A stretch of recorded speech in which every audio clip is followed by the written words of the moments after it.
नमस्कार विद्यार्थी मित्रांनो, आपल्या सर्वांचं स्वागत आहे जी के 2 मराठी या एज्युकेशनल चॅनलमध्ये. तर पहा, तुम्ही जर या व्हिडिओ पाहण्यास सुरुवात केलेली आहे याचा अर्थ तुम्हाला स्टेट बोर्डचं महत्त्व सांगण्याची आवश्यकता नाही. तर आज आपण 8व्या वर्गाचं स्टेट बोर्ड पाहणार आहोत आणि तेही नवीनवालं स्टेट बोर्ड पाहणार आहोत. कारण की जुनं जे 8वीचं स्टेट बोर्ड आहे त्याचे व्हिडिओज ऑलरेडी YouTubeवर अवेलेबल आहे, ते तुम्ही पाहू शकता. आणि आजच्या व्हिडिओमध्ये आपण फक्त पुस्तक पाहणार नसून या ठिकाणी प्रश्न देखील पाहणार आहोत. तर म्हणजे प्रश्न आणि उत्तर, त्यासोबतच जो प्रश्न आपण तयार केलेला आहे, तो पुस्तकाच्या कोणत्या भागातून तयार केला आणि जे काही IMP पॉइंट्स आहेत, म्हणजे संपूर्ण पुस्तक आपल्यासाठी महत्त्वाचं आहे का? तर प्रत्येक पुस्तक जे आहे संपूर्ण आपल्यासाठी महत्त्वाचं नसून त्यामधील काही IMP पॉइंट्स आहेत, ज्यावर प्रश्न बनू शकतात. तेच आपण या ठिकाणी पाहणार आहोत, जेणेकरून आपला वेळही वाचणार आहे आणि फक्त आपण जर माहिती पाहिली, तर नक्कीच ती तुम्हाला बोर वाटू शकते. फक्त जर प्रश्न पाहिले, तर तेही आपल्याला जास्त त्यातून माहिती मिळणार नाही. म्हणून आपण काही प्रश्न आणि काही माहिती असं दोन्हीही पाहणार आहोत. अगोदर प्रश्न असतील, त्यानंतर ते प्रश्न आपण कुठून तयार केले, त्याची संपूर्ण माहिती असेल. चला तर मग सुरुवात करूया आजच्या व्हिडिओला. त्यापूर्वी पहा मित्रांनो, जर तुम्ही पहिल्यांदा आलेले असाल, तर चॅनलला सबस्क्राईब करून घ्या आणि जर व्हिडिओ तुम्हाला आवडला, तर व्हिडिओला तुम्ही एक लाईक देखील करू शकता. तर आता आपण जाऊया आपल्या प्रश्नांकडे.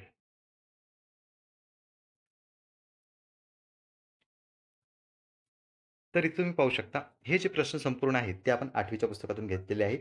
आगामी काळात होणाऱ्या परीक्षा असो, म्हणजे MPSC असो, सरळ सेवा असो, इतर कोणतीही परीक्षा असो, त्यामध्ये नक्कीच तुम्हाला हे प्रश्न पाहायला दिसतील आणि या मागील ज्या काही तुम्ही परीक्षा दिलेल्या आहेत, ते देखील प्रश्न तुम्हाला यामध्ये आढळून येऊ शकतात. तर पहा, आपला पहिला प्रश्न आहे, तो म्हणजे डॉक्टर बाबासाहेब आंबेडकरांनी 1920च्या जानेवारी महिन्यात कोणते मासिक सुरू केले? तर त्याचं योग्य उत्तर आहे मूकनायक. आपण आता प्रश्न आणि उत्तर पाहणार आहोत आणि खाली त्याचा रेफरन्स तर पाहूच.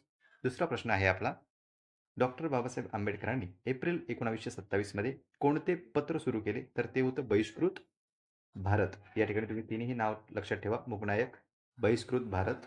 त्यानंतर बहिष्कृत भारत या वृत्तपत्राचा उद्देश काय होता? तर तो होता सामान्य जनतेचे प्रबोधन व संबोधन करणे. आता हा प्रश्न का तयार केला? कारण की हा ऑलरेडी परीक्षेमध्ये विचारलेला आहे. आपण बरेच रेफरन्स बुक देखील पाहतो. आपल्याला वाटते की हा प्रश्न नेमका कुठून आलेला असेल? पण बरेच असे परीक्षेतील प्रश्न असतात, जे की आपल्या पाठ्यपुस्तकात म्हणजे स्टेट बोर्डमध्येच त्यांनी माहिती दिलेली असते. फक्त आपलं त्याकडे दुर्लक्ष होत असतं.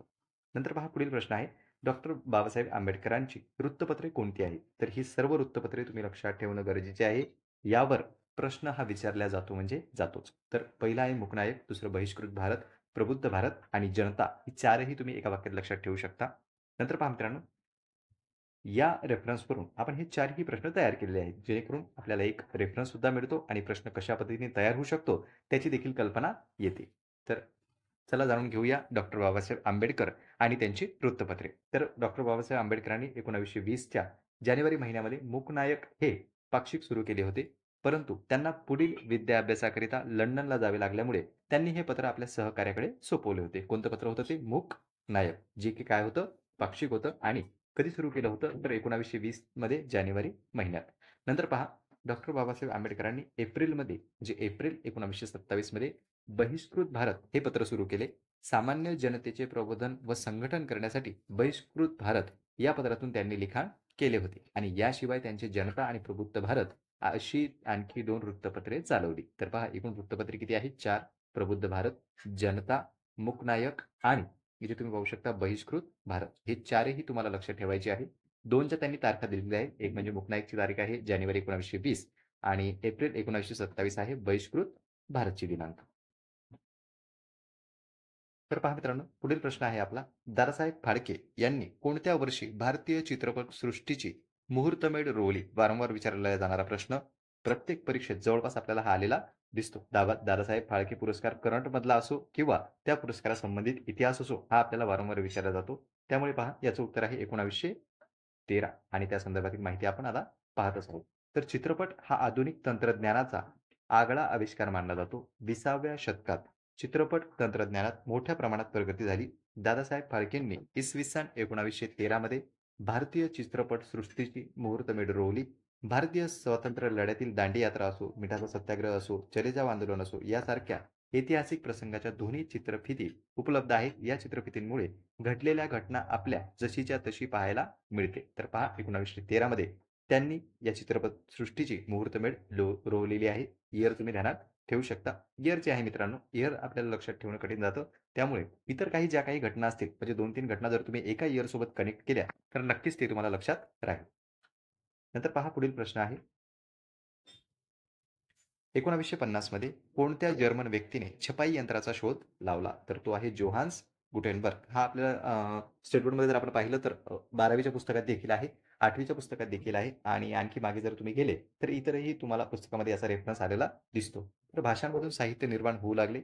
इसवी सन 1450च्या सुमारास जर्मनीच्या, आता हे कुठले होते? तर जर्मनीचे. 2 गोष्टी लक्षात ठेवायच्या आहे, की कशाचा शोध लावला? तर छपाई यंत्राचा. कधी लावला? 1450 मध्ये. कोणी लावला? Johannes Gutenberg. आणि जोहान्स गुटेनबर्ग हे कोणत्या देशाचे होते? तर जर्मनीचे होते. तर जर्मनीच्या जोहान्स गुटेनबर्ग याने छपाई यंत्राचा शोध लावला. छपाई यंत्राच्या शोधामुळे नवे विचार, नव्या संकल्पना व ज्ञान समाजात सर्वांपर्यंत पोहोचवू लागलेले आहे. नंतर पहा पुढील प्रश्न. ब्रिटिश ईस्ट इंडिया कंपनीची स्थापना कोणत्या वर्षी झाली? तर ती झाली 1600 मध्ये. 1600 मध्ये ब्रिटिश ईस्ट इंडिया कंपनीची स्थापना झाली. आता त्याच्या संदर्भात माहिती खाली दिलेलीच आहे. ब्रिटिश ईस्ट इंडिया कंपनीचा भारतातील साम्राज्यवाद. तर भारतात व्यापारी मक्तेदारी मिळवण्यासाठी युरोपीय सत्तांमध्ये अटीतटीची स्पर्धा होती. इसवी सन 1600 मध्ये इंग्रजांनी भारतात व्यापार करण्यासाठी ब्रिटिश ईस्ट इंडिया कंपनीची स्थापना केली होती. या कंपनीने जहागीर बादशहाकडून परवानगी मिळवून सुरत येथे वखार स्थापन केली. या कंपनीमार्फत भारताचा इंग्लंडशी व्यापार चालत असे. नंतर पहा पुढील प्रश्न आहे. 1757च्या प्लासीच्या युद्धात ब्रिटिशांचे नेतृत्व कोणी केले होते? तर ते केले होते रॉबर्ट क्लाइव्ह यांनी. 1757ची प्लासीची लढाई. आता जर तुम्हाला 1757 हे इयर वारंवार परीक्षेत विचारलं जातं. कधी प्लासीची लढाई कधी झाली होती? असा देखील प्रश्न येतो. तर आपल्याला इयर लिहावं लागतं. आणि या ठिकाणी ब्रिटिशांकडून कोणी नेतृत्व केलं होतं? तर ते होते रॉबर्ट क्लाइव्ह. 1757 जर तुमच्या लक्षात राहत नसेल, तर तुम्ही 1857चा उठाव लक्षात ठेवा आणि त्याच्या एक्झॅक्ट 100 वर्ष जर मागे गेले, तर 1757, 1857, 1757 हे तुम्ही दोन्ही तारखा, इयर जे आहे ते लक्षात ठेवू शकता. नंतर पहा मित्रांनो, इथे त्या संदर्भात संपूर्ण माहिती दिलेली आहे, की इंग्रजांमध्ये असंतोष निर्माण झाला. रॉबर्ट क्लाइव्ह याने मुत्सद्देगिरीने नवाबाचा सेनापती मीर जाफर यास नवाब पदाचे आमिष दाखवून आपल्या बाजूने वळवले. म्हणजे नवाबाचा जो सेनापती होता मीर जाफर, रॉबर्ट क्लाइव्हनं त्यांना आपल्या बाजूने वळवले आणि त्यामुळे नवाब हे त्या युद्धामध्ये त्या ठिकाणी हरले. तर 1757 मध्ये प्लासी येथे नवाब सिराज उद्दौला व इंग्रज सैन्याची गाठ पडली. परंतु मीर जाफरच्या नेतृत्वाखाली नवाबाचे लष्कर युद्धात न उतरल्यामुळे सिराज उद्दौलाचा पराभव यामध्ये झाला होता. तर आता सिराज उद्दौला वर्सेस ब्रिटिशांकडून कोण होतं? तर रॉबर्ट क्लाइव्ह. सिराज उद्दौलाचा जो या ठिकाणी पहा सेनापती आहे, त्याचं नाव आहे मीर जाफर. हा त्या युद्धामध्ये सहभागी झाला नाही, कारण की तो रॉबर्ट क्लाइव्हने आपल्या बाजूने त्यांना वळवलं होतं. त्यामुळे सिराज उद्दौलाचा या ठिकाणी पराभव झाला आणि रॉबर्ट क्लाइव्हचा विजय झाला. तर ही लढाई कधी झाली होती? 1757 आणि कोणत्या नावाने प्रसिद्ध आहे? तर प्लासीची लढाई. नंतर पहा पुढील प्रश्न आहे. 1764च्या बक्सार युद्धात कोणाकोणाचा समावेश होता? ज्याप्रमाणे प्लासीची लढाई विचारली जाते, त्याचप्रमाणे बक्सारचे युद्ध देखील विचारल्या जाते. याचे देखील इयर लक्षात ठेवणं गरजेचं आहे. 1764 मध्ये या ठिकाणी बक्सारचं युद्ध झालेलं होतं. तर त्याचं उत्तर आहे मीर कासिम. अयोध्येचा नवाब शुजा उद्दौला आणि मुघल बादशाह शाह आलम हे तिघांचाही यामध्ये समावेश होता. लक्षात ठेवा, मीर कासिम, अयोध्येचा नवाब शुजा उद्दौला आणि मुघल बादशाह शाह आलम. मीर कासिम, शुजा उद्दौला आणि शाह आलम. हे आपण वारंवार का रिपीट करतोय? कारण की यावर यापूर्वी देखील बऱ्याचदा प्रश्न विचारलेले आहेत आणि यापुढेही यावर प्रश्न विचारल्या जातील. इथे पहा, इथे थोडी माहिती दिलेली आहे, की बंगालमधील इंग्रजांच्या कारवायांचा लगाम घालण्यासाठी मीर कासिम, अयोध्येचा नवाब शुजा उद्दौला आणि मुघल बादशाह शाह आलम यांनी इंग्रजांविरुद्ध एक मोहीम काढली होती. कधी काढली होती? 1764 मध्ये बिहार येथील बक्सर येथे युद्ध झाले होते. त्यात इंग्रजांचा विजय झाला. या लढाईनंतर अलाहाबादच्या तहानुसार बंगालच्या सुभ्याची दिवाणी म्हणजेच महसूल गोळा करण्याचा अधिकार ब्रिटिश ईस्ट इंडिया कंपनीला मिळाला. अशा प्रकारे भारतातील इंग्रजी सत्तेचा पाया बंगालमध्ये घातल्या गेला. तर बक्सारचं युद्ध होतं. कधी झालं होतं? 1764 मध्ये. नंतर बक्सार युद्धानंतर कोणता तह झाला? तर अलाहाबादचा तह, जो की वरील माहितीमध्ये त्यांनी दिलेलाच आहे. इंग्रजांनी सिंध प्रदेश कोणत्या वर्षी ताब्यात घेतला? तर त्याचा आहे 1843. 1843 मध्ये सिंध हा प्रांत त्यांनी ताब्यात घेतला होता. इथे पहा, भारतातील आपली सत्ता सुरक्षित करण्यासाठी इंग्रज वायव्य सरहद्दीकडे वळले होते. रशिया भारतावर अफगाणिस्तानातून आक्रमण करेल अशी त्यांना भीती होती. म्हणून इंग्रजांनी अफगाणिस्तानावर आपला प्रभाव प्रस्थापित करण्याचे ठरवले. अफगाणिस्तानाकडे जाणारे मार्ग सिंधमधून जात होते. यामुळेच सिंधचे महत्त्व इंग्रजांच्या ध्यानात आले आणि 1843 साली त्यांनी सिंध गिळंकृत केले. नंतर पहा पुढील प्रश्न आहे. 1782 साली झालेले पहिले इंग्रज-मराठा युद्ध कोणत्या तहाने संपलेले होते? तर तो तह होता सालबाईचा तह. कधी झाला होता? 1782 इंग्रज आणि मराठा यांच्या पहिल्या युद्धानंतर. तर पहा 1774 ते 1818 या दरम्यान मराठी व इंग्रज यांच्यात 3 युद्ध झाली होती. पहिल्या युद्धात मराठा सरदारांनी एकजुटीने इंग्रजांना तोंड दिले. त्यामुळे त्यांचा विजय झाला आणि त्यानंतर 1782 साली सालबाईचा तह होऊन पहिले इंग्रज-मराठा युद्ध हे संपले होते. नंतर पहा दुसरे या ठिकाणी 1902 मध्ये दुसऱ्या बाजीराव पेशव्याने इंग्रजांशी कोणता तह केला होता? तर तो तह होता वसईचा तह. जो पहिला इंग्रज-मराठा युद्धातील तह आहे, तो आहे सालबाईचा. पण जो दुसरा तह आहे 1802 चा, तर पेशव्यांनी केलेला होता, तो होता वसईचा तह. इथे पहा त्याबद्दल देखील माहिती आहे. 1802 मध्ये दुसऱ्या बाजीराव पेशव्याने इंग्रजांशी तैनाती फौजेचा करार केला होता. हा करार वसईचा तह म्हणून प्रसिद्ध आहे, परंतु हा तह काही मराठा सरदारांना मान्य नव्हता. त्यामुळे दुसरे मराठा-इंग्रज युद्ध झाले. त्यातील विजयानंतर इंग्रजांचा मराठी राज्यातील हस्तक्षेप वाढू लागला. तो असह्य होऊन दुसऱ्या बाजीरावने इंग्रजांविरुद्ध युद्ध पुकारले. या युद्धात त्याचा पराभव झाला आणि 1818 मध्ये त्याने शरणागती पत्करली. दरम्यान मुघलांची राजधानी दिल्ली प्रत्यक्षात दौलतराव शिंदे यांच्या नियंत्रणाखाली होती. शिंद्यांचा फौजेचा पराभव करून जनरल लेक, नाव ध्यानात ठेवा, जनरल लेक यांनी कोणाच्या फौजेचा पराभव केला? तर शिंद्यांच्या फौजेचा पराभव यांनी केलेला होता. याने मुघल बादशहाला ताब्यात घेऊन हिंदुस्थान जिंकला. नंतर पहा पुढील प्रश्न आहे. लॉर्ड डलहौसीने 1818 मध्ये साताऱ्याचे संस्थान कोणत्या कारणाने खालसा केलेले होते? कोणती संस्थाने कोणत्या कारणाने खालसा केली यावर देखील तुम्हाला परीक्षेमध्ये प्रश्न विचारला जातो. तर जे साताऱ्याचे संस्थान होते ते दत्तक विधान नामंजूर यामुळे खालसा करण्यात आलेले होते. हे त्याचं कारण आहे. आता कधी केलं होतं? तर लॉर्ड डलहौसी याने केलं होतं 1848 मध्ये. आणि कोणतं संस्थान होतं? साताऱ्याचं संस्थान.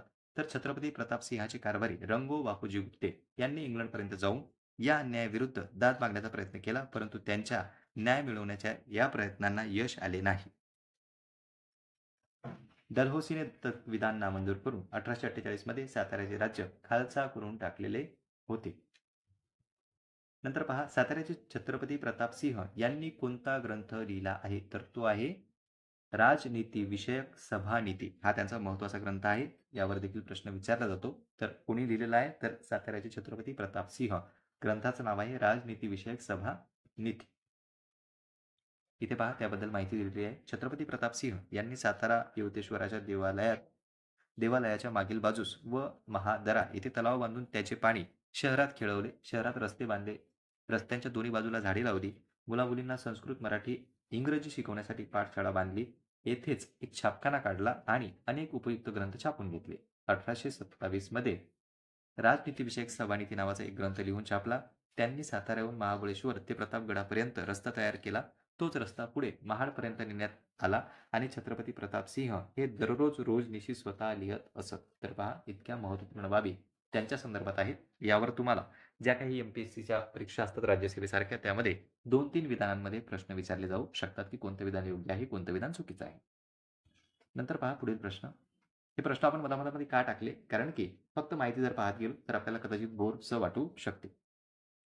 रॉबर्ट क्लाईव्हने 1765 मध्ये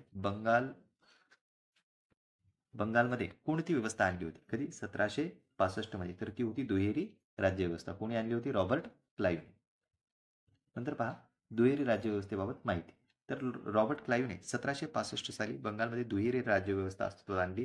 महसूल गोळा करण्याचे काम कंपनीने हाती घेतले होते, तर शांतता व सुव्यवस्था राखण्याचे काम बंगालच्या नवाबाकडे ठेवले होते. यालाच दुहेरी राज्यव्यवस्था असे म्हणतात. दुहेरी राज्यव्यवस्थेचे दुष्परिणाम कालांतराने दिसू लागले. सामान्य जनतेकडून कर रूपाने वसूल केलेले पैसे कंपनीतील अधिकाऱ्यांनी स्वतःच्या खिशात घातले आणि भारतातील व्यापाराचा मक्ता फक्त ईस्ट इंडिया कंपनीला दिल्यामुळे इंग्लंडमधील अनेक व्यापाऱ्यांना कंपनीचा हेवा वाटत होता. कंपनीच्या भारतातील कारभारावर इंग्लंडमध्ये टीका होऊ लागली. तेव्हा कंपनीच्या कारभारावर नियंत्रण ठेवण्यासाठी इंग्लंडच्या पार्लमेंटने काही महत्त्वाचे ऍक्ट केलेले आहे आणि तेही ऍक्ट आपल्याला इतिहासामध्ये नंतर विचारले जातात. पॉलिटीमध्येही काही ऍक्टचा संदर्भ आपल्याला घ्यावा लागतो. त्यानंतर पहा कोणत्या कायद्याने बंगालच्या गव्हर्नरला गव्हर्नर जनरलचा दर्जा मिळाला? तर तो आहे 1773चा रेग्युलेटिंग ऍक्ट. तर कंपनीला रेग्युलेट करण्यासाठी म्हणजे जी काही ईस्ट इंडिया कंपनी भारतात कारभार करत होती त्यावर काही आरोप देखील लागत होते, कारण की कंपनीचे जे काही कर्मचारी होते ते जे निधी गोळा करत होते तो त्यांच्या खिशात टाकत होते आणि त्यामुळे कंपनीबद्दल बऱ्याच चर्चा इंग्लंडमध्ये सुरू होत्या आणि कंपनीवर काहीतरी इंग्लंडचं नियंत्रण असावं, त्यासाठी इंग्लंडमध्ये कायदे करण्यात आले आणि ते कंपनीवर लागू करण्यात आले. तर त्यातीलच ॲक्ट आहे तो म्हणजे 1773 चा रेग्युलेटिंग ॲक्ट. याच अंतर्गत कलकत्त्याला एक उच्च न्यायालय देखील स्थापन करण्यात आलं होतं. पण त्याची जर तुम्हाला दिनांक विचारली, तर ते 1774 मध्ये स्थापन करण्यात आलं होतं. तर प्रश्न आपला हा पहा. कोणत्या कायद्याने बंगालच्या गव्हर्नरला गव्हर्नर जनरलचा दर्जा मिळाला? तर गव्हर्नर अगोदर होता. त्यानंतर गव्हर्नर जनरल त्याला बनवण्यात आलं. तर तो होता रेग्युलेटिंग ॲक्ट 1773. दुसरा प्रश्न पहा या संदर्भात. 1773च्या रेग्युलेटिंगनुसार बंगालचा पहिला गव्हर्नर जनरल कोण बनला? तर वॉरन हेस्टिंग. महत्त्वपूर्ण प्रश्न आहे. IMP आहे. लक्षात ठेवा. यावर वारंवार प्रश्न विचारले जातात. तर वॉरन हेस्टिंग बंगालचा पहिला गव्हर्नर जनरल. बंगालचा पहिला गव्हर्नर जनरल तो म्हणजे वॉरन हेस्टिंग. कोणत्या कायद्याने बनवण्यात आलेलं होतं? 1773च्या रेग्युलेटिंग ॲक्टनुसार. नंतर पहा पुढील प्रश्न आहे. कोणत्या कायद्याने भारतीय राज्यकारभारावर पार्लमेंटचे नियंत्रण ठेवण्यासाठी एक कायमस्वरूपी नियामक मंडळ स्थापन करण्यात आले होते? तर तो ॲक्ट होता 1784चा पिट्स इंडिया ॲक्ट. म्हणजे अगोदरचा होता 1773चा रेग्युलेटिंग ॲक्ट. 1784चा पिट्स इंडिया ॲक्टने या ठिकाणी नियामक मंडळाची स्थापना करण्यात आली होती. इथे पहा, इथे त्यांनी सांगितलेलं आहे की 1773च्या रेग्युलेटिंग ॲक्टनुसार बंगालचा गव्हर्नरला आता गव्हर्नर जनरल असा हुद्दा देण्यात आला. या ॲक्टनुसार लॉर्ड वॉरन हेस्टिंग हा गव्हर्नर जनरल झाला. म्हणजेच मुंबई व मद्रास इलाकांच्या धोरणावर नियंत्रण ठेवण्याचा अधिकार त्याला मिळाला. त्याच्या मदतीला 4 सदस्यांची समिती नेमण्यात आलेली होती. आता बंगालचा जो अगोदर गव्हर्नर होता, म्हणजे 3 गव्हर्नर होते. मुंबईचा गव्हर्नर, मद्रासचा गव्हर्नर आणि बंगालचा गव्हर्नर. तर यामध्ये काय केलं आता, बंगालचा जो गव्हर्नर होता त्याला गव्हर्नर जनरल असं पद दिलं आणि मुंबई आणि मद्रासचे जे गव्हर्नर आहे ते त्याच्या अधिपत्याखाली आले.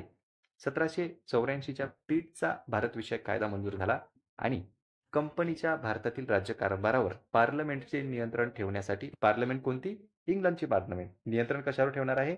भारतात आलेल्या ईस्ट इंडिया कंपनीवर. तर ईस्ट इंडिया कंपनीच्या भारतातील राज्यकारभारावर पार्लमेंटचे नियंत्रण ठेवण्यासाठी एक कायम स्वरूपाचे नियामक मंडळ स्थापन करण्यात आले. कंपनीला भारतातील राज्य कारभारविषयक आदेश देण्याचा अधिकार या मंडळाला देण्यात आला आणि त्यानंतरचे झालेले कायदे पहा. 1813, 1833 आणि 1853 हे सर्व चार्टर्ड ॲक्ट आहेत. तर मध्ये कंपनीच्या कारभारात फेरबदल करण्याचे कायदे पार्लमेंटने केले. अशा प्रकारे कंपनीच्या प्रशासनावरील ब्रिटिश सरकारचे अप्रत्यक्ष नियंत्रण अस्तित्वात आलेले होते.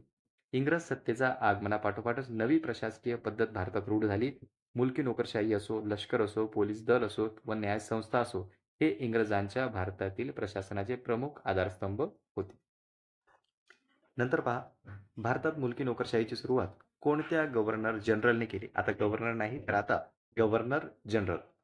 तर लॉर्ड कॉर्नवालिस यांनी मुलकी नोकरशाहीची स्थापना केली होती. इथे पहा, मुलकी नोकरशाही संदर्भात महत्त्वाची माहिती आहे.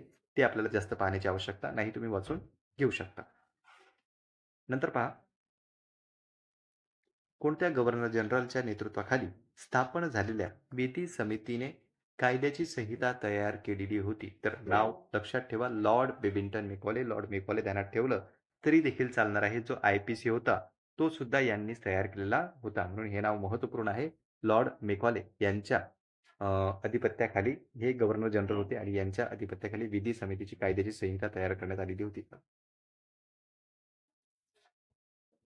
त्यानंतर पहा, कायद्यात पुढील प्रमाणे इथे पाहू शकतो आपण. भारतामध्ये पूर्वी ठिकठिकाणी वेगवेगळे कायदे होते. न्यायदानात जातीनुसार भेदभाव केला जाई. लॉर्ड मेकॉलेच्या नेतृत्वाखाली स्थापन झालेल्या विधी समितीची कायद्याची संहिता तयार केली.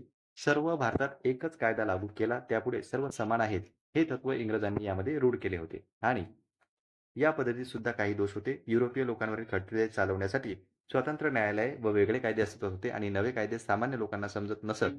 न्याय ही सामान्य लोकांसाठी खूपच खर्चिक बाब आहे. हे खटले वर्षानुवर्षे चालत राहिले होते. शेतीच्या व्यापारीकरणांमध्ये कोणकोणत्या पिकांवर इंग्रजांनी भर दिला होता? ही पिके जी आहे ती विचारली जातात. कापूस, नीळ, तंबाखू आणि चहा. 4 जी पिके आहेत यावर ब्रिटिशांनी भर दिलेला होता. हे तुम्ही लक्षात ठेवू शकता आणि त्यामुळे त्यांच्याकडून हीच पिके तुम्ही लावावी किंवा याच पिकांचं उत्पादन घ्यावं असं बळजबरी सुद्धा केली जात होती आणि त्यानंतर टॅक्स देखील वसूल केला जात होता. तर शेतीच्या व्यापारीकरणांमध्ये या पिकांवर इंग्रजांनी भर दिलेला होता. कापूस, नीळ, तंबाखू, चहा. कापूस, नीळ, तंबाखू आणि चहा. नंतर पहा, इथे त्याबद्दल माहिती दिलेली आहे. 4 पिकं आहे आणि इंग्रजांनी उत्तेजन देऊ लागले होते. मुंबई ते ठाणे मुंबई ते ठाणे मार्गावरील पहिली रेल्वे कोणत्या वर्षी सुरू करण्यात आली? तर 1853. हा आता कॉमन प्रश्न झालेला आहे. ते त्याबद्दल तुम्ही माहिती पाहू शकता. जी त्यांची व्यापारी वाहतूक आहे, व्यापारी वाहतुकीसाठी रेल्वे या ठिकाणी त्यांनी आणलेली होती आणि इथे पहा 1853 साली मुंबई-ठाणे रेल्वे मार्गावरील आगगाडी धावू लागली. त्याच वर्षी तार यंत्राद्वारे संदेश पाठवण्याची यंत्रणा इंग्रजांनी भारतात सुरू केली होती. कोणत्या वर्षी म्हणजे 1853 साली. 1853 साली रेल्वे आहे आणि 1853 सालीच तार यंत्राद्वारे संदेश पाठवण्याची सुविधा त्यांनी सुरू केली होती. या यंत्रणेचे भारतातील प्रमुख शहरे आणि लष्करी ठाणी एकमेकांना जोडली गेली. त्याचप्रमाणे इंग्रजांनी डाक व्यवस्थाही सुरू केली होती. नंतर पहा पुढील प्रश्न आहे. 1854 मध्ये मुंबईत पहिली कापड गिरणी कोणी सुरू केली होती? तर कावसजी नानाभाई दावर. वारंवार विचारला जातो प्रश्न, आयएमपी आहे. 1854 मध्ये कावसजी नानाभाई दावर यांनी मुंबईत पहिली कापड गिरणी सुरू केली होती 1854 साली. नंतर पहा पुढील प्रश्न आहे. कोणत्या वर्षी बंगालमधील रिस्त्रा येथे पहिली तागाची गिरणी सुरू झाली? तर ती झाली 1855. पहिली कापड गिरणी जर विचारलं मुंबईमध्ये तर 1854. पहिली तागाची गिरणी जर विचारलं बंगालमध्ये तर 1855. नंतर पहा 1907 मध्ये जमशेदपूर येथे टाटा आयर्न अँड स्टील कंपनीचा पोलाद निर्मितीचा कारखाना कोणी सुरू केला? यावर्षी हा प्रश्न येण्याची दाट शक्यता आहेच. तर जमशेदजी टाटा यांनी हा सुरू केलेला होता. इथे पहा, इथे आपण डिटेलमध्ये पाहू शकतो की भारतात नव्या उद्योगांचा विकास, तर इंग्रज सरकारचा पाठिंबा, व्यवस्थापनाचा अनुभव व भांडवल इत्यादी गोष्टींच्या अभावामुळे भारतीय उद्योजक मोठ्या संख्येने पुढे येऊ शकले नाहीत. परंतु अशा अडचणींवर मात करून देखील काही भारतीयांनी उद्योगांची उभारणी केली होती. तर 1854 मध्ये कावसजी नानाभाई दावर यांनी मुंबईत पहिली कापड गिरणी सुरू केली. 1855 मध्ये बंगालमधील रिश्रा येथे तागाची पहिली गिरणी सुरू झाली आणि 1907 साली जमशेदजी टाटा यांनी जमशेदपूर येथे टाटा आयर्न अँड स्टील कंपनीचा पोलाद निर्मितीचा कारखाना स्थापन केला होता. भारतामध्ये कोळसा, धातू, साखर, सिमेंट व रासायनिक द्रव्ये यासारख्या उद्योगांना सुरुवात यामध्ये झाली होती. नंतर पहा पुढील प्रश्न आहे. 1784 साली एशियाटिक सोसायटी ऑफ बेंगॉल याची स्थापना कोणी केली? तर आता वर्ष तुम्ही लक्षात ठेवा. या वर्षाशी मागील आपला प्रश्न निगडित आहे. दोन्ही जर वर्ष तुम्ही कनेक्ट केले तर नक्कीच तुम्हाला लक्षात राहू शकतात. कारण की 1784 सालीच पीट्स इंडिया ॲक्ट झालेला होता. म्हणजे 1784 सालीच एशियाटिक सोसायटी ऑफ बेंगॉलची स्थापना करण्यात आली. विलियम जोन्स यांनी केली आणि वर्ष जर लक्षात ठेवायचं असेल तर पीट्स इंडिया ॲक्ट देखील 1784 मध्ये झाला होता, ज्यामुळे नियामक मंडळाची स्थापना करण्यात आली होती. तर नियामक मंडळ Pitt's India act 1784, Asiatic society of बेंगॉलची स्थापना 1784, विलियम जोन्स. खाली पहा, खाली त्यांच्याबद्दल माहिती आहे की 1784 साली विलियम जोन्स या इंग्रज अधिकाऱ्याने कोलकाता येथे एशियाटिक सोसायटी ऑफ बेंगॉल ही संस्था स्थापन केली. मॅक्स मुलर हा जर्मन विचारवंत, भारतीय धर्म, भाषा, इतिहास यांचा गाढा अभ्यासक होता. या उदाहरणांमुळे आपणही आपला धर्म, इतिहास आणि परंपरा यांचा साक्षात अभ्यास करायला हवा अशी जाणीव नवशिक्षित भारतीयांमध्ये होऊ लागली. नंतर पहा पुढील प्रश्न आहे. 1829 साली कोणत्या गव्हर्नर जनरलने सती बंदीचा कायदा केला? तर लॉर्ड विलियम बेंटिक. हा देखील आयएमपी प्रश्न आहे.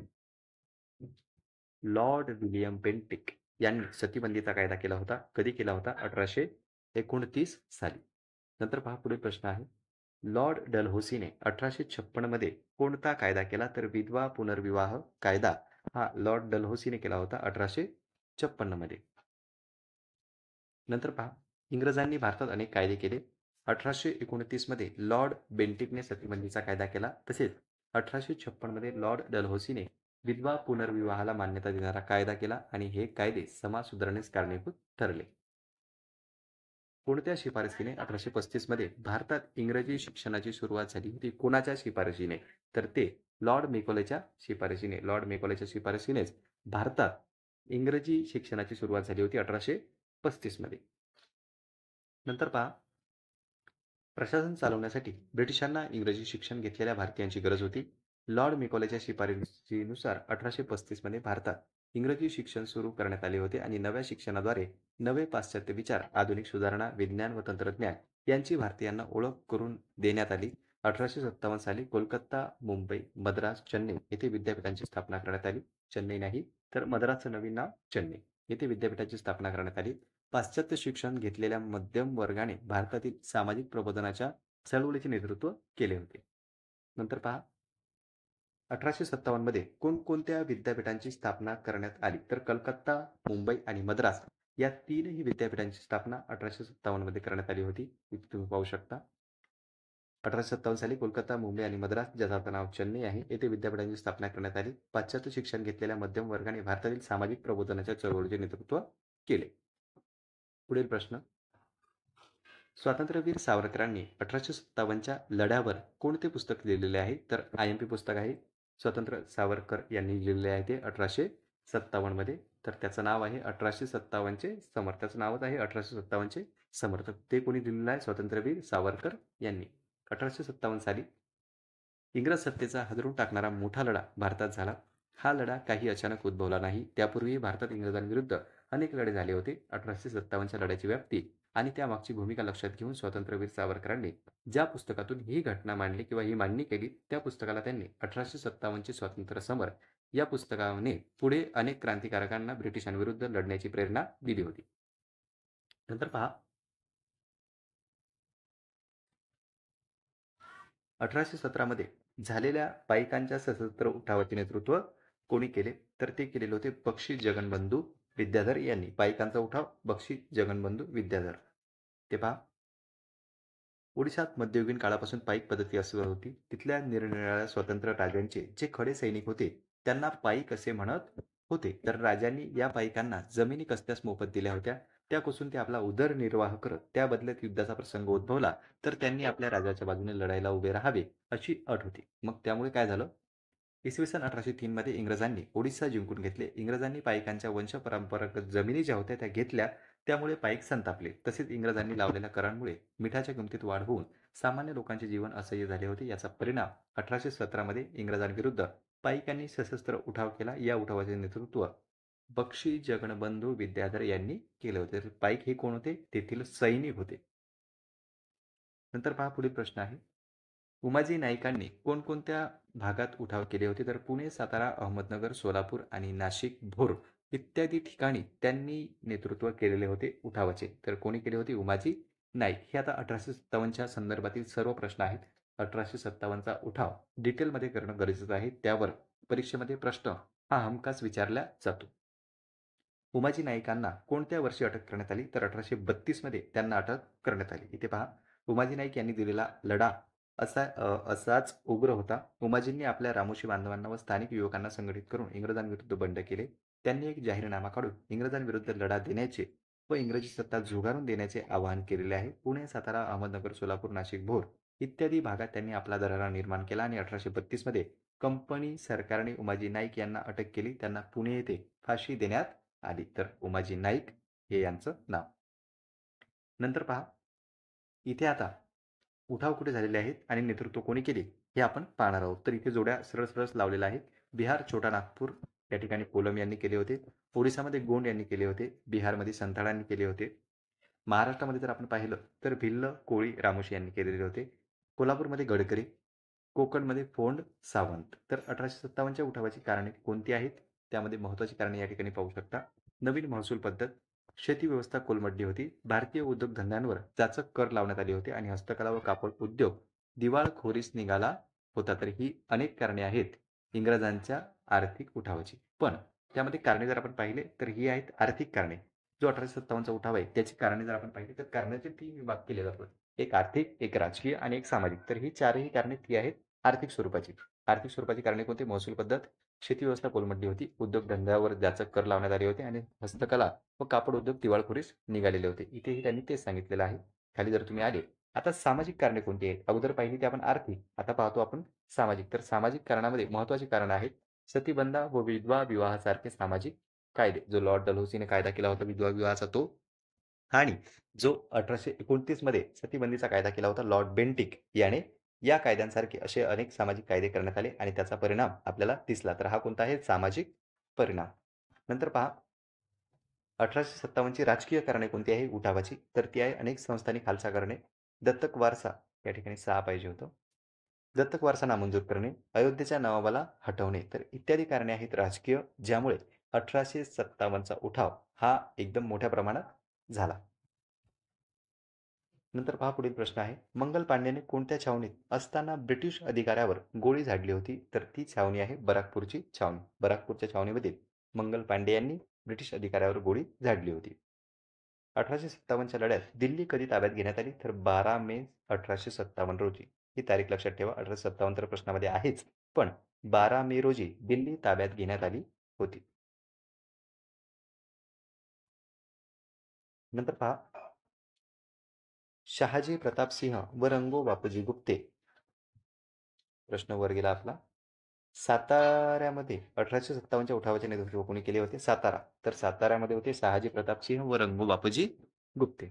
नंतर पहा, कोल्हापूरमध्ये 1857च्या उठावाचे नेतृत्व कोणी केले? तर चिमा साहेब यांनी कोल्हापूरमध्ये. अशा तुम्हाला जोड्या विचारल्या जातात. शहाजी प्रताप सिंह व रंगो बापूजी गुप्ते सातारा. कोल्हापूर जर विचारलं तर चिमा साहेब. नरगुंद जर विचारलं तर बाबासाहेब भावे. हे प्रश्न यापूर्वीही परीक्षेत आलेले आहेत आणि यापुढेही येतीलच. म्हणून तुम्ही ह्या जोड्या लक्षात ठेवा. एका पेजवर जरी तुम्ही लिहून घेतलं तरी देखील चालणार आहे. नंतर पहा, संगमनेरचा उठाव जर पाहिला तर भागोजी नाईक. खानदेशातील भिल्लांचा उठावाचे नेतृत्व जर पाहिले तर कजार सिंह यांनी केलेले होते. सातपुडा परिसरात 1857च्या उठावाचे नेतृत्व कोणी केले? तर शंकर शहा यांनी केलेले होते आणि या सर्व उठाव इथे आपल्याला दिसतात. दिल्ली ताब्यात येताच सैनिकांचा आत्मविश्वास वाढला होता. भारतात इतर ठिकाणी असणाऱ्या सैनिकांनाही यामुळे प्रेरणा मिळाली होती. लवकरच उठावाचे लोण उत्तर भारतामध्ये पसरले होते आणि बिहारपासून राजपुतान्यापर्यंत इंग्रज छावणीतील हिंदी सैनिकांनी बंडांचे निशाण उभारले. म्हणजे जे इंग्रज होते त्यांची जी सेना होती त्या सैनिकांमध्ये भारतीय सैनिक देखील त्यांनी सामील केलेले होते आणि जे काही भारतीय सैनिक होते त्यांनी आता उठाव करण्यास सुरू केली होती. आणि तिथेच पहा, तर लखनौ, अलाहाबाद, कानपूर, बनारस, बरेली, झाशी या ठिकाणी उठावास प्रारंभ झाला होता. पुढे हे लोण दक्षिण भारतातही पसरले. नागपूर, सातारा, कोल्हापूर नागपूर, सातारा, कोल्हापूर, नरगुंद अशा ठिकाणी उठाव झाले. सातारा छत्रपतींचे वारसदार शहाजी प्रताप सिंह व कारभारी रंगो बापूजी गुप्ते. कोल्हापूरमध्ये होते चिमासाहेब. नरगुंदचे बाबासाहेब भावे. अहमदनगर जिल्ह्यातील संगमनेर जवळील भागोजी नाईक इत्यादी या लढ्यात अग्रभागी होते. तसेच नाशिक जिल्ह्यात पेठ, इथे पहा, नाशिक जिल्ह्यात पेठ, सुरगाण्याच्या राणीसारख्या स्त्रियाही यामध्ये सामील झालेल्या होत्या. आणि 1857 साली खानदेशात कजार सिंह यांच्या नेतृत्वाखाली भिल्लांनी उठाव केला. तर सातपुडा परिसरात शंकर शहांनी लढ्याचे नेतृत्व केले. खानदेशातील उठावात 400 भिल्ल स्त्रिया सहभागी झाल्या. तर पहा मित्रांनो, हा एवढाच छोटासा पॅराग्राफ आहे. पण यामध्ये आपल्याला अनेक प्रश्न तयार होताना दिसतात. यावर जर तुम्ही जितके प्रश्न काढले तितके तुम्ही काढू शकता. 10, 20, 25 देखील प्रश्न या एका छोट्याशा पॅराग्राफवर तयार होऊ शकतात. म्हणून तुम्ही ह्या एकदा जर जोड्या लावल्या तर नक्कीच प्रश्न कसाही विचारो या ठिकाणी उत्तर तुमचं येणारच. नंतर पहा, 1857च्या लढ्यात नेपाळमध्ये कोणी आश्रय घेतला होता? तर नानासाहेब पेशवे व बेगम हजरत महल. दोन्ही नावं लक्षात ठेवा. नानासाहेब पेशवे व बेगम हजरत महल यांनी 1857च्या लढ्यात नेपाळमध्ये आश्रय घेतला होता. इथे पहा, त्याबद्दल माहिती आहे. राणी लक्ष्मीबाई, कुंवरसिंह अहमदुल्ला हे धारातीर्थ पडले. बहादूर शाह यांना रंगून येथे कारावास पाठवण्यात आलेले होते. हा देखील प्रश्न आहे की बहादूर शाह यांना कुठे पाठवण्यात आले होते? तर रंगून या ठिकाणी त्यांना कारावासात ठेवण्यात आले होते. नानासाहेब व बेगम हजरत महल यांनी नेपाळमध्ये आश्रय घेतला. तर तात्या टोपे 10 महिने इंग्रजांशी लढत राहिले, पण फितुरीमुळे ते सापडले गेले. त्यांना फासावर जावे लागले. अशा रीतीने सन 1858च्या अखेरपर्यंत इंग्रजांनी हा लढा कठोरपणे दडपून टाकला होता. 1857 नंतर पहिला व्हाईसरॉय कोण बनला? तर तो बनला लॉर्ड कॅनिंग. तर आता पहा, पहिल्या अगोदर पाहिलेला आहे आपण गव्हर्नर, त्यानंतर गव्हर्नर जनरल, त्यानंतर या ठिकाणी झालेलं आहे आता गव्हर्नर जनरल जे होते ते भारताचा गव्हर्नर जनरल उपाधी देण्यात आली होती आणि नंतर शेवटचा हा जो पहिला व्हाईसरॉय आहे तो लॉर्ड कॅनिंग. तर अगोदर जर आपण पाहिलं गव्हर्नर जनरल तो तो तो या ठिकाणी होता वॉरन हेस्टिंग. नंतर जर आपण पाहिलं तर भारताचा गव्हर्नर जनरल तर तो होता लॉर्ड बेंटिक. इथे आता शेवटचा गव्हर्नर जनरल जर विचारलं भारताचा तर तो लॉर्ड कॅनिंग, कारण की 1857च्या उठावानंतर लॉर्ड कॅनिंग जो होता तो शेवटचा गव्हर्नर जनरल देखील होता आणि हे गव्हर्नर जनरल, भारताचा गव्हर्नर जनरल हे पद बरखास्त करण्यात आले आणि त्या जागी 2 पदे निर्माण करण्यात आली होती. एक म्हणजे व्हाईसरॉय, आता गव्हर्नर जनरल राहणार नाही तर व्हाईसरॉय हे पद राहणार आहे आणि त्यासोबतच एक भारत मंत्री नावाचं पद राहील आणि तो जो मंत्री राहणार आहे तो एक भारत मंत्री, त्यासोबत असणार आहे व्हाईसरॉय. तर व्हाईसरॉय कोण बनला? पहिला लॉर्ड कॅनिंग. शेवटचा गव्हर्नर जनरल कोण होता? तर लॉर्ड कॅनिंगच. कारण की हा लॉर्ड कॅनिंग गव्हर्नर जनरल असतानाच याचं पद जे आहे ते बरखास्त करून व्हाईसरॉय हे पद निर्माण करण्यात आलेलं होतं. त्यामुळे हे तीनही नाव तुम्ही लक्षात ठेवा. वॉरन हेस्टिंग असो, लॉर्ड बेंटिक असो की लॉर्ड कॅनिंग असो, ही तिन्ही नावं महत्त्वाची आहेत. इथे पहा त्याबद्दलच माहिती त्यांनी दिलेली आहे, की कंपनीच्या सत्तेमुळे भारतीयांच्या असंतोषात भर पडत गेली व त्यामुळेच इंग्रज सत्तेपुढे 1857च्या लढ्याचे आव्हान उभे राहिले. याची जाणीव इंग्लंडच्या राणीला झाली. भारतातील इंग्रजी सत्ता कंपनीच्या हाती सुरक्षित नाही, असे वाटल्यामुळे 1858 साली ब्रिटिश पार्लमेंटने कायदा करून ईस्ट इंडिया कंपनीची राजवट बरखास्त केली. म्हणजे आतापर्यंत कोण चालवत होतं? Company. British east India company आहे ती कारभार करत होती आणि जी इंग्लंडची पार्लमेंट आहे ती याच्यावर नियंत्रण ठेवत होती. पण आता काय केलं? आता सध्या इथे पहा ब्रिटिश ईस्ट इंडिया कंपनी जी आहे तिची राजवट त्यांनी बरखास्त करून टाकली. 1858च्या ब्रिटिश पार्लमेंटच्या ॲक्टने ब्रिटिश कंपनीची जी राजवट होती ईस्ट इंडिया कंपनीची ती या ठिकाणी रद्द करण्यात आली. राणी इथे तुम्ही पाहू शकता. ईस्ट इंडिया कंपनीची राजवट बरखास्त केली. गव्हर्नर जनरल हे पद जाऊन व्हाईसरॉय हे पद निर्माण करण्यात आले आणि लॉर्ड कॅनिंग हा शेवटचा गव्हर्नर जनरल व पहिला व्हाईसरॉय ठरला. तसेच भारताविषयी कारभार करण्यासाठी भारत मंत्री हे पद इंग्लंडच्या शासनात निर्माण करण्यात आले. तर भारत मंत्री जे होते ते कुठे राहणार आहे? इंग्लंडची जी पार्लमेंट आहे, ज्याला आपण आता संसद म्हणतो, जशी आपली भारताची संसद आहे, तशी त्यावेळी इंग्लंडची जी आहे ती संसद होती, जिला पार्लमेंट असे म्हणतात. तर पार्लमेंटमध्ये भारत मंत्री नावाचे पद तयार करण्यात आले, जे इंग्लंडमध्ये होते आणि इकडे भारतासाठी व्हाईसरॉय हे पद तयार करण्यात आलेले होते. अशी 2 पदे निर्माण करण्यात आली. जो जनरल होता गव्हर्नर जनरल ते पद बरखास्त करण्यात आलं. 1858चा हा जो आहे तो राणीचा ॲक्ट या नावाने देखील ओळखला जातो. नंतर पुढील प्रश्न आहे 1857च्या उठावानंतर इंग्रजांनी कोणते धोरण अवलंबले? तर फोडा आणि राज्य करा हे धोरण अवलंबले होते 1857च्या उठावाच्या नंतर. त्यानंतर पहा मित्रांनो पुढील प्रश्न आहे 1828 मध्ये बंगाल प्रांतात ब्राह्मो समाजाची स्थापना कोणी केली? तर राजा राम मोहन रॉय यांनी ब्राह्मो समाजाची स्थापना केली. कधी कधी तुम्हाला वर्ष न विचारलं सरळ प्रश्न देखील विचारला जातो. ब्राह्मो समाजाची स्थापना कोणी केली? तर राजा राम मोहन रॉय. कधी केली? 1828 मध्ये. नंतर ब्राह्मो समाजाची तत्वे कोणती होती? तर ती एकेश्वरवाद, उच्च नीचता असा भेदभाव न करणे आणि कर्मकांडास विरोध अशी ब्राह्मो समाजाची तत्वे होती. आणि सर्वात चौथं देखील तत्व आहे ते म्हणजे प्रार्थना करणे. इथे पहा इथे त्याबद्दल माहिती आहे. राजा राममोहन रॉय यांनी 1828 मध्ये बंगाल प्रांतात, प्रांत ही लक्षात ठेवा, बंगाल प्रांतामध्ये ब्राह्मो समाजाची स्थापना केली. त्यांनी अनेक भाषा व धर्मांचा अभ्यास केला होता. यातून त्यांनी देववादी व विचारसरणी विकसित झाली आणि एकेश्वरवाद, उच्च नीच असा भेदभाव न करणे, कर्मकांडास विरोध आणि प्रार्थनेचा मार्ग अनुसरणे ही ब्राह्मो समाजाची तत्वे होती. राजा राममोहन रॉय यांनी सती प्रथा, जी की लॉर्ड विल्यम बेंटिक यांनी सतीप्रथेबद्दल कायदा आणलेला होता, बालविवाह आणि पडदा पद्धती यांना विरोध केला होता. त्या संदर्भात यांनीच विरोध केलेला होता. तर पहा कोलकाता येथे हिंदू कॉलेजची स्थापना कोणी केली? तर राजा राममोहन रॉय यांनी कोलकाता येथे हिंदू कॉलेजची स्थापना केली. कारण की ते बंगालमध्येच कार्यरत होते, आपण पाहिलेलं आहे. नंतर संवाद कौमुदी हे वृत्तपत्र कोणाचे आहे? तर ते वृत्तपत्र देखील त्यांचेच आहे. इथे पहा विधवा विवाह असो, स्त्रियांचे शिक्षण यांचे समर्थन असो की कोलकाता येथे हिंदू कॉलेजची स्थापना असो, त्याचबरोबर संवाद कौमुदी या वृत्तपत्राची स्थापना त्यांनी केलेली होती. दादोबा पांडुरंग तर्खडकर यांचे प्रश्न आहे यांनी इसवी सन 1848 साली मुंबई येथे कोणत्या सभेची स्थापना केली? तर त्या सभेचं नाव आहे परमहंस सभा. वर्ष लक्षात ठेवा 1848. कोणी केली? तर दादोबा पांडुरंग तर्खडकर यांनी 1848 साली मुंबई येथे परमहंस सभेची स्थापना केली. प्रार्थना समाजाचे पहिले अध्यक्ष कोण होते? तर ते होते डॉक्टर आत्माराम पांडुरंग तर्खडकर. पुढील प्रश्न प्रार्थना समाजातील 2 प्रमुख आधारस्तंभ कोण होते? तर महादेव गोविंद रानडे आणि रा. गो. भंडारकर हे दोनही प्रमुख आधारस्तंभ होते प्रार्थना समाजाचे. प्रार्थना समाजाची प्रमुख तत्वे कोणती होती? तर पहिलं महत्त्वाचं तत्व आहे लक्षात ठेवा तुम्ही, मूर्तीपूजेला विरोध होता, कर्मकांडास देखील विरोध होता आणि एकेश्वरवाद ही त्यांची तत्वे होती. डिप्रेस्ड क्लासेस मिशनची स्थापना कोणी केली? तर विठ्ठल रामजी शिंदे. वारंवार परीक्षेत विचारतात जातात. मागेही यांच्यावर 2 ते 3 प्रश्न आलेले होते. तर डिप्रेस्ड क्लासेस मिशनची स्थापना विठ्ठल रामजी शिंदे यांनी केली. खाली आपल्याला आता संपूर्ण माहिती यामध्ये दिसेल. तर दादोबा पांडुरंग तर्खडकर यांनी 1848 साली मुंबई येथे परमहंस सभेची स्थापना केली. पुढे परमहंस सभा विसर्जित झाल्यानंतर तिच्याच काही सभासदांनी प्रार्थना समाज स्थापन केला आणि दादोबांचे बंधू डॉक्टर आत्माराम पांडुरंग तळखरकर हे प्रार्थना समाजाचे पहिले अध्यक्ष होते. आता इथे कन्फ्युजन व्हायचं काम नाही. जे पहिली सभा होती तिचं नाव होतं परमहंस सभा. तिचे अध्यक्ष होते म्हणजे किंवा संस्थापक होते दादोबा पांडुरंग तळखरकर. ती सभा या ठिकाणी विसर्जित करण्यात आली. दुसरी सभा स्थापन करण्यात आली. तिचं नाव होतं प्रार्थना समाज. त्याचे अध्यक्ष होते डॉक्टर आत्माराम पांडुरंग तळखरकर. तर 2 मध्ये कन्फ्युजन बऱ्याचदा आपल्याला होतं.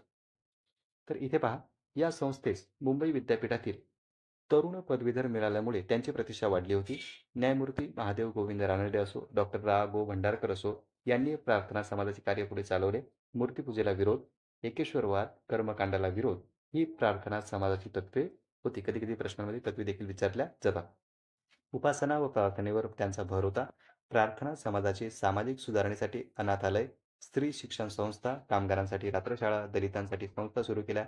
प्रार्थना समाजाचे सदस्य या ठिकाणी सदस्यही लक्षात ठेवा. महर्षी विठ्ठल रामजी शिंदे यांनी डिप्रेस क्लासेस मिशनची स्थापना करून त्या माध्यमातून सामाजिक समस्या सोडवण्याचा प्रयत्न त्यांनी केला होता.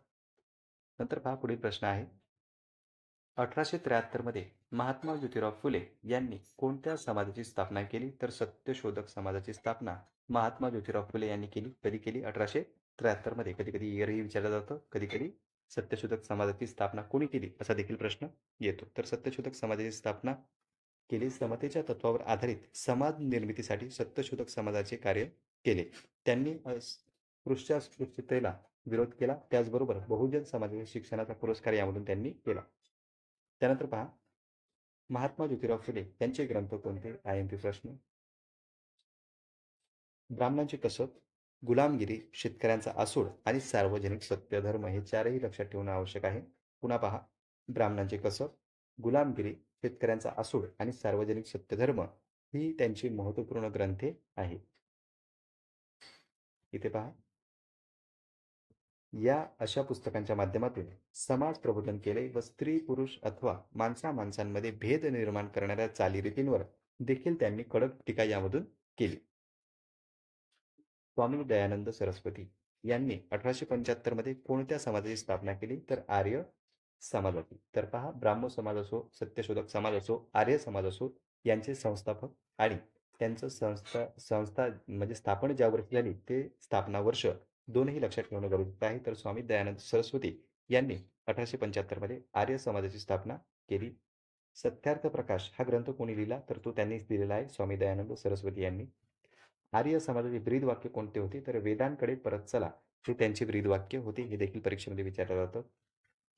आर्य समाजाची प्रमुख तत्वे कोणती? तर प्राचीन वैदिक धर्म हाच खरा धर्म आहे. जात-पात मानत नाही. या ठिकाणी हा च नसून तिथे त पाहिजे होता. जात-पात मानत नाही आणि स्त्री-पुरुष समानता ही आर्य समाजाची प्रमुख तत्वे होती. इथे पहा, त्याबद्दल माहिती आहे. स्वामी दयानंद सरस्वती यांनी 1875 मध्ये आर्य समाजाची स्थापना केली. सत्यार्थ प्रकाश हा वेदांवर भाष्य करणारा ग्रंथ त्यांनी लिहिला. प्राचीन वैदिक धर्म हाच खरा धर्म असून त्यात जातीपातींना स्थान नव्हते, स्त्री-पुरुष समानता होती असे प्रतिपादन केले. वेदांकडे परत चला असे आर्य समाजाचे ब्रीदवाक्य देखील होते आणि आर्य समाजाच्या भारतभर शाखा उघडल्या गेल्या. आर्य समाजाच्या माध्यमातून ठिकठिकाणी संस्था देखील उघडल्या गेल्या, शैक्षणिक संस्था. नंतर पहा, 1897 मध्ये रामकृष्ण मिशनची स्थापना कोणी केली? तर स्वामी विवेकानंद यांनी 1897 मध्ये रामकृष्ण मिशनची स्थापना केली. रामकृष्ण मिशनने कोणकोणत्या क्षेत्रात कार्य केले? तर दुष्काळग्रस्तांना मदत, दीनदुबळ्यांना औषधोपचार, स्त्री शिक्षण आणि आध्यात्मिक उन्नती अशा अनेक क्षेत्रांमध्ये यांनी कार्य केलेले आहे. रामकृष्ण परमहंस यांचे शिष्य स्वामी विवेकानंद यांनी 1897 मध्ये रामकृष्ण मिशनची स्थापना केली. रामकृष्ण मिशनने लोकसेवेचे कार्य केले. दुष्काळग्रस्तांना मदत असो, रोगी असो, दीनदुबळ्यांना औषधोपचार असो, स्त्री शिक्षण, आध्यात्मिक उन्नती या क्षेत्रात मिशनने कार्य केले. आजही संस्था ती कार्यरत आहे आणि स्वामी विवेकानंद उत्तम वक्ते होते. त्यांनी 1893 मध्ये शिकागो येथील विश्व धर्म परिषदेमध्ये भाषण केलं होतं. तर पहा, शिकागोमधील विश्व धर्म परिषद कोणत्यासाठी पार पडली? तर 1893 वर्ष लक्षात ठेवा. आणि त्या ठिकाणी भारताकडून कोण उपस्थित होतं? तर ते उपस्थित होते ते म्हणजे स्वामी विवेकानंद. शिखांमधील धर्म सुधारण्यासाठी अमृतसर येथे कोणती सभा स्थापन करण्यात आली? सिंग सभा ही स्थापन करण्यात आली होती. शिखांमधील धर्म सुधारणेसाठी अमृतसर कुठे? अमृतसर येथे स्थापन करण्यात आली. सिंग सभा ज्याचं नाव होतं. आणि या संस्थेने शीख समाजातील शिक्षण प्रसार व आधुनिकीकरण घडवून आणले. पुढे अकाली चळवळीने शीख समाजातील सुधारणावादी परंपरा चालू ठेवली. सतीबंदीचा कायदा करण्यासाठी लॉर्ड बेंटिकला कोणत्या समाजसुधारकाने मदत केली होती? जे की आपण अगोदरच पाहिलेलं आहे. तर राजा राममोहन रॉय यांनी मदत केली होती लॉर्ड बेंटिकला सतीप्रथा बंदीचा कायदा. कधी आणला होता? वर्ष लक्षात ठेवणं आवश्यक आहे. 1829 मध्ये सतीप्रथा बंदीचा कायदा केला होता लॉर्ड बेंटिकने आणि त्यांना मदत कोणी केली होती? तर राजा राममोहन रॉय यांनी. राजा राममोहन रॉयचे पत्र वगैरे हे तुम्ही लक्षात ठेवा. नंतर पुढील प्रश्न आहे. गोपाळ हरी देशमुख यांनी शतपत्रातून कशाचा पुरस्कार केला? तर स्त्री-पुरुष समानतेचा पुरस्कार शतपत्रांमधून केला. शतपत्रे कोणाची? तर गोपाळ हरी देशमुख यांनी. इथे पहा. ब्रिटिश सत्तेचा भारतात विस्तार झाला. त्या काळात भारतातील स्त्रियांची परिस्थिती दयनीय होती. त्यांना शिक्षणाचा अधिकार नव्हता. समानतेची वागणूक दिली जात नव्हती. बालविवाह, जरड कुमारी विवाह, हुंडा पद्धती, सतीप्रथा, केशवपण, विधवा विवाह अशा प्रथा समाजात होत्या. तत्कालीन गव्हर्नर लॉर्ड बेंटिक याला सतीबंदीचा कायदा करण्यासाठी राजा राममोहन रॉय यांसारख्या समाजसुधारकांनी मदत केली. गोपाळ हरी देशमुख उर्फ लोकहितवादी यांनी शतपत्रातून ही स्त्री-पुरुष समानतेचा पुरस्कार केला होता. पुढील प्रश्न आहे. 1848 मध्ये पुणे येथील भिडेवाड्यात मुलींसाठी पहिली शाळा सुरू कोणी केली? तर महात्मा ज्योतिराव फुले यांनी 1848 मध्ये भिडेवाड्यात मुलींसाठी पहिली शाळा सुरू केली होती. स्वतःच्या घरात बालहत्या प्रतिबंध गृहाची स्थापना कोणी केली? तर महात्मा ज्योतिबा फुले यांनी. 1848 मध्ये महात्मा फुले यांनी पुणे येथील भिडेवाड्यात मुलींची पहिली शाळा काढली. त्यात त्यांना त्यांची पत्नी सावित्रीबाई फुले यांची साथ मिळाली. समाजातील कर्मठ लोकांनी केलेली टीका, निंदा पत्करूनही सावित्रीबाईंनी शिक्षणाचे कार्य सुरू ठेवले. महात्मा फुले यांनी स्वतःच्या घरात बालहत्या प्रतिबंधक गृह स्थापन केले आणि केशवपनाची पद्धत बंद केली. म्हणून नाभिकांचा संप देखील त्यांनी घडवून आणलेला होता. जे नाभिक होते त्यांचा संप त्यांनी घडवलेला होता केशवपन करणारा. नंतर पहा. केशवपनाची पद्धत बंद व्हावी म्हणून नावांचा संप कोणी घडवून आणलेला होता? तर तो महात्मा फुले यांनी घडवून आणलेला होता नाविकांचा संप. विधवा पुनर्विवाहाला मान्यता मिळण्यासाठी कोणाकोणाचे योगदान महत्त्वाचे ठरले? तर ईश्वरचंद्र विद्यासागर, विष्णुशास्त्री पंडित आणि विरल सिंग पंतलू हे तीनही महत्त्वाचे नाव आहेत. विधवा पुनर्विवाहाला मान्यता मिळण्यासाठी यांचं योगदान महत्त्वाचं ठरलं. पुढील प्रश्न. गोपाळ गणेश आगरकर यांनी कोणत्या वृत्तपत्रातून बालविवाह व संमती वयाचा कायदा यावर परखड मते मांडली? तर सुधारक या वृत्तपत्रातून गोपाळ गणेश आगरकर यांनी बालविवाह तसेच संमती वयाचा कायदा यावर परखड मते मांडली होती. कोणत्या समाज सुधारकाने मुंबई येथे देवदासी प्रथेविरुद्ध परिषद भरवली होती? तर विठ्ठल रामजी शिंदे ज्यांनी डिप्रेस क्लासेस मिशनची स्थापना केलेली होती. जे प्रार्थना समाजाचे सदस्य होते विठ्ठल रामजी शिंदे यांनीच या ठिकाणी मुंबई येथे देवदासी प्रथेविरुद्ध परिषद भरवली होती. ताराबाई शिंदे यांनी कोणत्या ग्रंथातून स्त्रियांच्या हक्कांचा पुरस्कार केला? तर स्त्री पुरुष तुलना महत्त्वाचा ग्रंथ आहे. वारंवार परीक्षेला विचारला जातो. कधी कधी मराठीमध्ये देखील याचा उल्लेख केला जातो. तर पहा. ताराबाई शिंदे यांनी यांचा ग्रंथ आहे स्त्री पुरुष तुलना आणि त्यातून त्यांनी स्त्रियांच्या हक्कांचा पुरस्कार केला. पुढील प्रश्न. पुण्यात अनाथ बालिकाश्रमाची स्थापना कोणी केली? तर महर्षी धोंडो केशव कर्वे यांनी स्थापना केली. कोणाच्या प्रयत्नाने भारतातील पहिले महिला विद्यापीठ सुरू झाले? तर महर्षी धोंडो केशव कर्वे यांच्या प्रयत्नातून भारतातील, फक्त महाराष्ट्रातीलच नव्हे तर भारतातील पहिले महिला विद्यापीठ सुरू करण्यात आले होते. नंतर पहा. पंडिता रमाबाईंनी शारदा सदनाची स्थापना कशासाठी केली होती? तर दिव्यांग मुले मुली या आणि स्त्रियांसाठी. दिव्यांग जे मुली आहेत आणि स्त्रियांसाठी देखील शारदा सदनाची स्थापना केली होती. कोणी केली होती? पंडिता रमाबाई यांनी.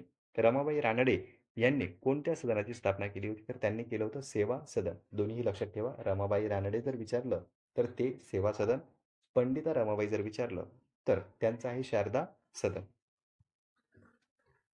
नंतर पहा. इथे माहिती आहेच. विद्वांच्या पुनर्विवाहाला मान्यता मिळवून देण्यासाठी पंडित ईश्वरचंद्र विद्यासागर, विष्णुशास्त्री पंडित व वीरेशलिंगम पंतलू यांनी विशेष प्रयत्न केले. गोपाळ गणेश आगरकर यांनी आपल्या सुधारक या वृत्तपत्रातून बालविवाह संमती वयाचा कायदा यावर परखड मते मांडली. महर्षी विठ्ठल रामजी शिंदे यांनी मुंबई येथे देवदासी प्रथेविरुद्ध परिषद भरवली. ताराबाई शिंदे यांनी स्त्री पुरुष तुलना या ग्रंथातून अत्यंत जहाल भाषेत स्त्रियांचा हक्कांचा पुरस्कार केला. महर्षी धोंडो केशव कर्वे यांनी पुण्यात अनाथ बालिकाश्रम सुरू केले आणि विधवाह परिपत्य यांच्यासह सर्वच महिलांना शिक्षण घेऊन पायावर उभे राहता यावे हा त्यांचा हेतू होता. त्यांच्या प्रयत्नांमधूनच 20व्या शतकात भारतातील पहिले महिला विद्यापीठ उभे राहिले आणि पंडिता रमाबाईंनी शारदा सदन संस्थेची स्थापना करून दिव्यांग मुले मुली स्त्रिया यांच्या पालनपोषणाची जबाबदारी स्वीकारली. रमाबाई रानडे यांनी सेवा सदन संस्थेच्या माध्यमातून स्त्रियांसाठी परिचारिका अभ्यासक्रम सुरू केला आणि त्यांनी स्त्रियांना मतदानाचा हक्क देखील मिळावा यासाठी सरकारकडे मागणी केली. स्त्रियांवरील अन्यायाला डॉक्टर बाबासाहेब आंबेडकर यांनी आपल्या लेखनातून वाचा फोडली आणि महात्मा गांधींनी स्त्री शिक्षणाचा पुरस्कार केला. स्त्रियांनी स्वातंत्र्य चळवळी दरम्यान मोलाचे योगदान दिले होते. त्यानंतर पहा पुढील प्रश्न आहे. अब्दुल लतीफ यांनी मुस्लिम धर्म सुधारण्यासाठी बंगाल प्रांतात कोणत्या संस्थेची स्थापना केली? तर त्या संस्थेचं नाव होतं the Mohammedan literary society. The Mohammedan the Mohammedan literary society त्या संस्थेचं नाव तुम्ही एकदा वाचून घेऊ शकता. लक्षात ठेवा, अब्दुल लतीफ यांनी ते स्थापन केले.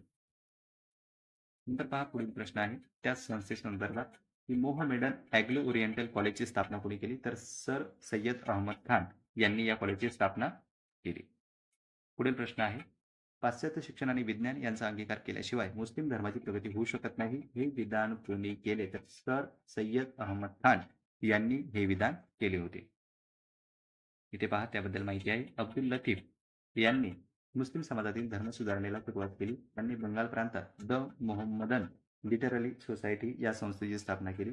सर सय्यद अहमद खान यांनी मोहम्मदन अँग्लो ओरिएंटल कॉलेजची स्थापना केली आणि यापुढे यांचे अलीगड मुस्लिम विद्यापीठात रूपांतर झाले. त्यांनी पाश्चात्य विज्ञान व तंत्रज्ञानाचा पुरस्कार केला.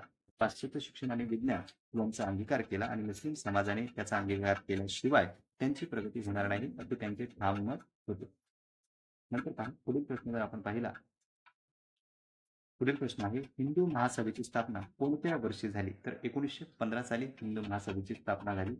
पंडित मदन मोहन मालवीय यांनी कोणत्या विद्यापीठाची पायाभरणी केली? तर बनारस हिंदू विद्यापीठाची स्थापना पंडित मदन मोहन मालवीय यांनी केली. 1925 साली नागपूर येथे राष्ट्रीय स्वयंसेवक संघाची स्थापना कोणी केली? तर केशव बळीराम हेगडेवार यांनी राष्ट्रीय स्वयंसेवक संघाची स्थापना केली 1925 मध्ये. राष्ट्रीय स्वयंसेवक संघाचे ध्येय काय होते?